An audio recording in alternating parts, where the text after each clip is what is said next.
Hello, just came across this subreddit not too long ago.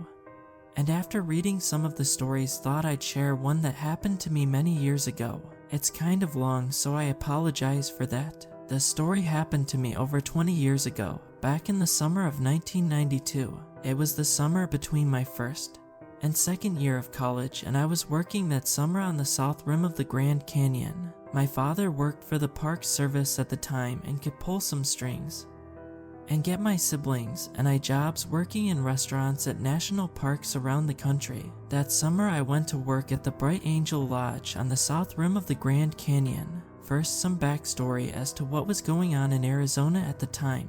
From 1990 to 1991, a man named Danny Ray Horney went on a bank robbing spree across the western US that ended up with him getting arrested in Arizona in 1991. He was basically given a life sentence and put in prison near Phoenix, Arizona. He was also wanted in California for murder. But since he had basically a life sentence in Arizona, they decided not to extradite him there. In 1992, Horney put on a doctor's coat he found at the prison and basically walked right out of it. He then proceeded to disappear, with authorities having no idea where he went. The first reported sighting of him was when he kidnapped a couple in Flagstaff, Arizona, and they drove to the Grand Canyon. After arriving in the Grand Canyon, Danny Ray tried to kidnap a family, and that went wrong, and he ended up getting into a high-speed chase / shootout with the Park Service police before ditching the car and fleeing into the woods. Danny had been in the military and had received survival training, so he knew how to survive off the land. At any rate, he eluded the police for the next month and a half by hiding out in the surrounding forest. Some 400 state and federal agents descended on the area to search for him. This made life interesting while living in the park. Helicopters would fly over the forest looking for him, and agents would patrol the area with assault rifles and canines. If you wanted to leave the park, you usually had to go through 3 police checkpoints. At one point, he was spotted in the area of my employee dorm, so they brought police with canines to search each room. The restaurant I worked at had a huge kitchen and a long hallway on one end leading out the back. At the back of the hallway were the walk-in coolers. With my hours, I would get off work at 2:30 a.m. and at this time there were only 2 other dishwashers and myself, as well as another man who would come in to start prepping for breakfast. The kitchen was massive, and there was hardly any way to notice if anyone else walked into the back hallway. The manager and cooks noticed some things missing from the walk-in coolers at one point, and they checked surveillance video and saw someone who appeared to be Danny Ray sneaking in and going into one of the walk-in coolers and getting food, then leaving. Even with all this going on, I just kind of kept about my business and didn't really think I would have a run-in with him or anything. I also didn't really have access to a TV or read the papers much, so I didn't know much about what was going on with the whole situation other than by word of mouth. In these jobs, you would usually start out working in the kitchen as a dishwasher or in the restaurant as a busser. I started out working as a dishwasher, and I worked the evening shift starting at 6 p.m. and ending at 2:30. When I would get off work at 2:30 a.m., I would have to walk back to the employee housing because the public shuttle had stopped running hours before. The employee housing was about 2 miles from the restaurant, and I had 2 options on how I could walk there. The first was to walk along the main road through the park that took you past the visitor center, then by the general store. It wasn't very pretty as it was just a dirt path basically alongside the road, but was a bit safer as it was patrolled by park rangers. The second option was to walk along the Grand Canyon Rim Trail for about a mile before connecting up with another trail that would take you through the woods and dump you out at the visitor center along the main road. This option was much prettier, as you would walk along the edge of the Grand Canyon and the forest, but it was also somewhat scary because it was pitch black out with no light unless the moon was out. I liked to walk this route because it was so beautiful, with the stars looking so bright and also the big empty black void of the canyon right next to you. Going this way also made me nervous because I had heard about there being mountain lions in the park, and also who knows what kind of person I might run into out for a late night stroll along the canyon. That night I decided to walk along the rim trail as I had my flashlight with me. I made it along the rim trail without incident and connected with the trail that cuts over to the visitor center. This trail is a little scary as it cuts through pretty thick woods for about half a mile. Before arriving at the visitor center, this trail is usually pitch black at this time of night with not even moonlight penetrating through the thick trees. I walked the trail until I was almost at the visitor center and remembered that behind the visitor center is an amphitheater. And I had never seen it before, so I wanted to go to it to see what it looked like, even though it was now about 3 a.m. and pitch black out. The amphitheater is a short walk through the woods before you arrive at it. I walked over to it and walked around it and up onto the stage, the whole time shining my flashlight around to get a look at it. It's kind of a crude amphitheater with just basically an elevated platform surrounded by benches. And with the forest surrounding the whole thing, I was shining my flashlight around the area when suddenly I hear rustling in the surrounding trees. I get a little nervous knowing that it's not wind, as there was no wind that night, and think it might be an animal or something. I hear it again, so I shine my flashlight out into the forest to see if I see anything. I stepped off the stage and walk in the direction I heard it coming from while shining my flashlight around through the trees. At this point I was past all the benches of the amphitheater and entering the surrounding forest. I hear the rustling again. It was getting louder, so I knew I was getting closer to it. Now I grew up in the mountains of Colorado and have come across animals in the woods before. When they make noise, it is usually pretty constant, such as when they are moving around and you might hear twigs breaking or such, but this time I wasn't hearing that. These were much more controlled rustling noises that would happen every couple of minutes. I keep walking further into the forest and shining my flashlight when suddenly I briefly see something shiny through the trees. I walk towards it and get closer to it, and I see what looks like a large bag laying on the forest floor. I keep walking towards it and all of a sudden see it rustle as if something is inside or underneath it. Finally, I am only about 5 or 6 feet from it. I see it is several feet long and shiny on the outside. I keep my flashlight on it, and at this point I'm just inching towards it. I must know what is in it. All of a sudden the bag rolls toward me and a face pops out of it. I shine my flashlight on the face for a second, and it is at this point that I realize it is someone sleeping out here in the woods wrapped up in a blanket and what looks like a thermal blanket on top of it. They must just be camping out here. The face is of a man, and he has reddish blonde hair and a mustache. His eyes are closed still, so it looks like he is sleeping. Behind the bag I see a backpack. I quickly shut off my flashlight so as not to wake him if he is sleeping and start slowly backing up.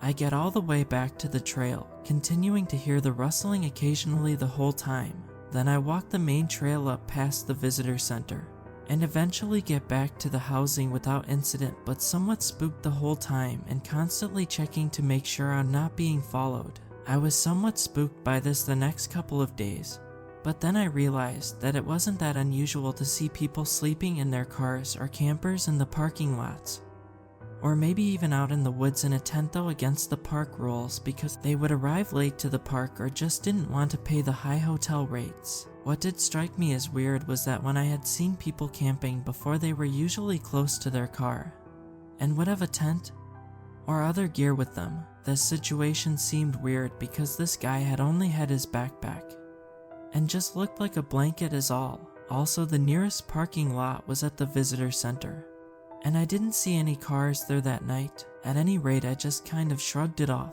I even walked by the spot the next day and didn't see anything or any evidence he was there. This happened just a few days after it was made official that Danny Ray Horning had entered the park, but I hadn't seen what he looked like yet. This was also long before the park became overrun with authorities searching for him. Then one day I happened to see a wanted picture of him and was shocked to see that he had blonde hair and a mustache. The wanted notice also said that he was last seen with reddish blonde hair after recently dyeing it. I'm pretty certain that the man I saw that night was him.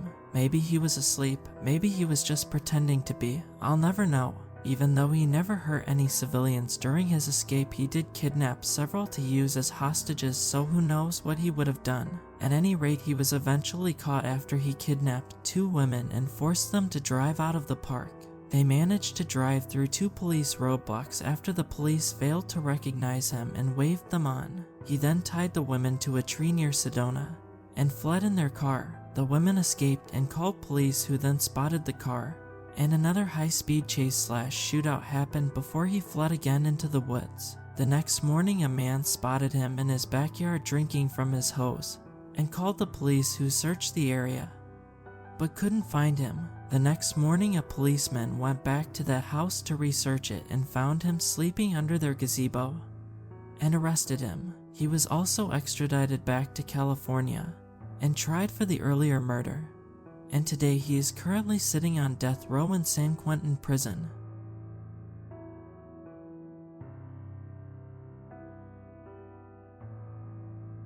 So at the starting of this year, I was happily living my life when I get this odd Facebook request, a girl I didn't recognize at all. I went to the profile and noticed we had like 70 friends in common, but I also noticed these were friends that would not be common to anybody in different countries, cities, social circles, so I knew something was up. I also noticed that the profile had been created in 2012, but nothing had been posted since then, so I messaged the person. "Hi, I don't remember you, where did we meet?" No answer for like 2 weeks. At the time, I was feeling really distracted by Facebook and unsettled by this friend request, so I closed my Facebook. Around a week later, I get texts on my phone telling me to be careful, that somebody was speaking badly about me. The next day, a friend calls me up to let me know this girl had posted a picture of me, saying I was an unsavory name, an old alcoholic who had STDs, and that I had slept with her boyfriend, that I would sleep with anybody for a bottle of beer. A bunch of my friends were commenting defending me. She replied calling me abusive, saying I never graduated uni, and the usual insults. She replies to my message, "Although my account is closed, Messenger is still active, calling me a name." I also get a message from another account telling me something very bad would happen, and that people were talking bad about me. I proceed to block and report her. In this other account, many of my friends reported her profile and post, however it was not removed. Instead, she closes it on her own, I think because several people started commenting negatively on her post. Time passes, no sign of her. My Facebook is still closed and I am happy. 1 month ago, she opens the account again. The picture and comment is still there, starts sending requests to friends of my friends. I am again alerted about this. I report to Facebook. Post stayed up for 3 days. Some of my friends message her. She replies telling them I slept with her boyfriend, sometimes her husband, and that I had STDs. A few days later, I get a message from a third account with fake screenshots of chats she supposedly had with my friends. The message also says she is threatening to go to my house and hit me. More friends alert me she is sending them messages asking for information about me, with the usual insults and the story about her husband/boyfriend. By this point, she has amassed 3,000 plus friends. Additionally, she lets them know she will be creating a blog about me, showing sexual pictures and videos of me which I don't have.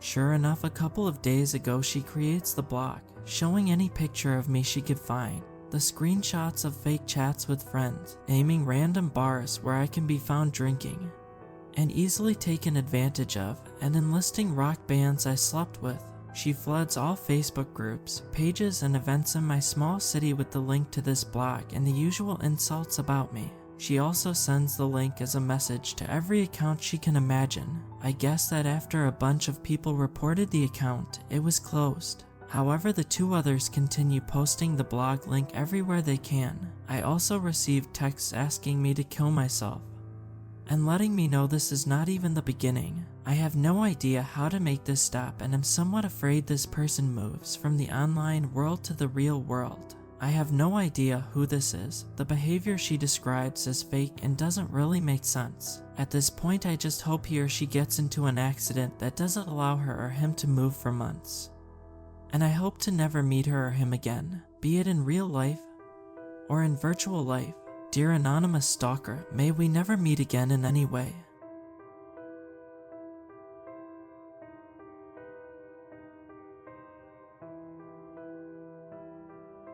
Back in late 2016, I, female, then 23, was moving from NYC to Boston. 2 college friends, also female, agreed to live with me, and we started looking for an apartment. We were fond of one place in particular, out in the suburbs next to a forest park.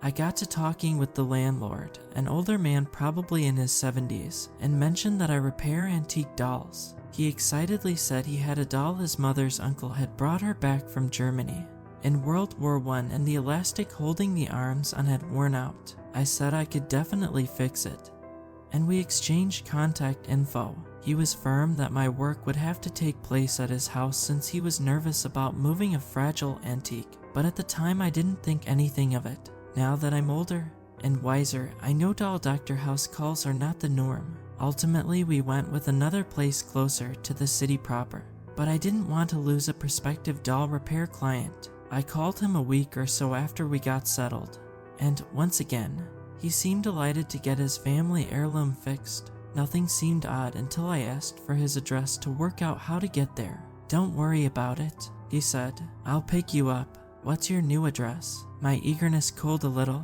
I tried to put him off by saying that I didn't want to bring him out of his way, and I could get myself there no problem, but he kept insisting. Never even told me what town he lived in, just repeated over and over that it was fine. He'd pick me up, it would be no trouble at all. Eager for the business, and a bit embarrassed about my paranoia, I caved. I told him my address, and we arranged a date and time for him to pick me up. Over the next few days, literally everyone in my life told me to call and cancel. My housemates asked if I'd lost my mind. My mom and sister both told me I was driving them mad with worry. To be honest, I think I was looking for an excuse to call the whole thing off.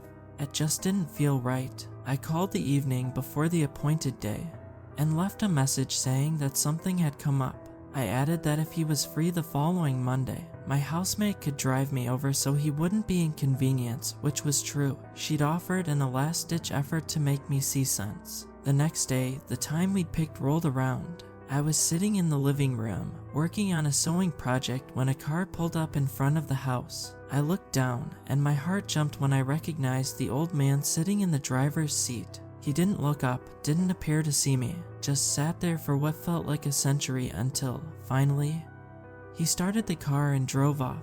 I never saw him again. He never contacted me about getting his mother's precious doll repaired. And maybe I was overreacting to an innocent old guy with poor social skills who forgot to call back. But I had a bad feeling about the situation, and ultimately think I did the right thing. The part that creeps me out the most is, I almost had this man for my landlord. It could have been fine, or it could have been much, much worse. Old man trying to get a young woman to ride to an unspecified location in your car. Let's not meet again.